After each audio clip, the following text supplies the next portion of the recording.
ఇవాళ రేవంత్ రెడ్డి గారి నాయకత్వంలో సునీల్ కన్గోల్ గారు మా 10 మంది ఎమ్మెల్యేలని బీఆర్ఎస్ పార్టీ నుంచి కోట్ల రూపాయలు ఇచ్చి కొనుగోలు చేయగలిగిండు.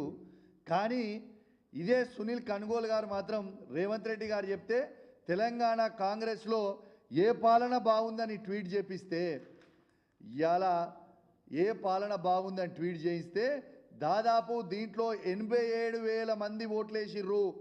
అంటే ఇంకెక్కువనే 87,000. మళ్ళీ నేను లోపలికి వచ్చేటప్పుడు చూస్తే 90,000 అయింది. 87,000 మంది ఓటేస్తే 67% కేసీఆర్ గారి పాలన అద్భుతంగా ఉందని ఇవాళ స్వయంగా చెప్పింది కూడా మీ అందరు కూడా చూడొచ్చు. ఇవాళ దీంతో పాటు దీన్ని బట్టి అర్థం చేసుకోవాలి. ఇవాళ సునీల్ కన్గోల్ గారు రేవంత్ రెడ్డి గారి నాయకత్వంలో సునీల్ కన్గోల్ గారు మా 10 మంది ఎమ్మెల్యేలని కోట్లాది రూపాయలు ఇచ్చి కొనుగోలు చేసుకుంటూ, కానీ రేవంత్ రెడ్డి గారు ఆదేశాల మేరకు ఇలా తెలంగాణ కాంగ్రెస్ అఫీషియల్ ట్విట్టర్ అకౌంట్లో పోస్ట్ పెట్టిన సునీల్ కన్గోల్కి ఇవాళ ప్రజలు గిప్ప గిప్ప గిప్ప గిప్ప గుద్దుతే దిమ్మ తిరిగిపోయి కింద పడిపోయే పరిస్థితికి వచ్చింది వాళ్ళ ఆన్సర్. ఇది బాబు ప్రజలంటే ఏమనుకుంటున్నావు? తమాషా అనుకుంటున్నావా? నీ ఇష్టం ఉన్నట్టు అబద్ధాలు చెప్తుంటే, నీ ఇష్టం ఉన్నట్టు చేస్తుంటే ఇలా ప్రజలు ఏం చూస్తలేరు అనుకుంటున్నావా? ఎంతసేపు కేసీఆర్ గారి మీద ఏడుస్తావు నువ్వు? ఎంతసేపు కేసీఆర్ గారి మీద ఏడుస్తావు? సంవత్సరం అయింది మీరు వచ్చి, సిగ్గు అనిపిస్తలేదా నీకు? నువ్వు అధికారంకి వచ్చి ఏడాది దాకా ఇది 3వ సీజన్ నడుస్తుంది. ఈ 3వ సీజన్లో రైతు బంధు నువ్వు ఎందుకు వెయ్యలే రైతులకు ఇప్పటిదాకా ₹1 కూడా అని నేను అడుగుతా ఉన్నాను. అంటే పూర్తి అబద్ధాలు చెప్తా ఉన్నారు. తెలంగాణ ప్రజలారా మీకు దండం పెట్టి చెప్తా ఉన్నాను, రేవంత్ రెడ్డి గారు పక్కా మోసం చేస్తూ ఉన్నాడు.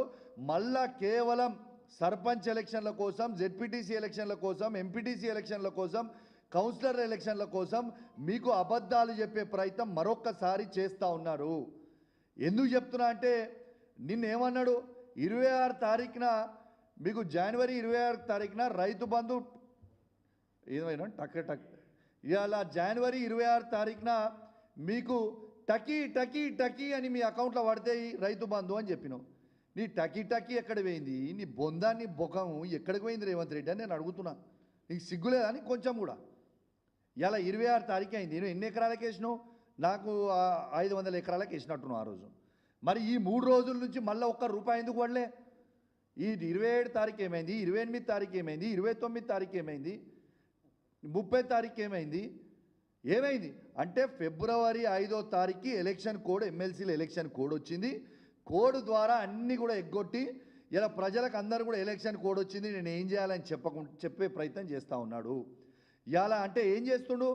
ఇవాళ ఈ 1 మంత్ ఎమ్మెల్సీ ఎలక్షన్ కోడ్, తర్వాత సర్పంచ్ ఎలక్షన్ కోడ్, తర్వాత ఎంపీటీసీ జెడ్పీటీసీ ఎలక్షన్ కోడ్, తర్వాత కౌన్సిల్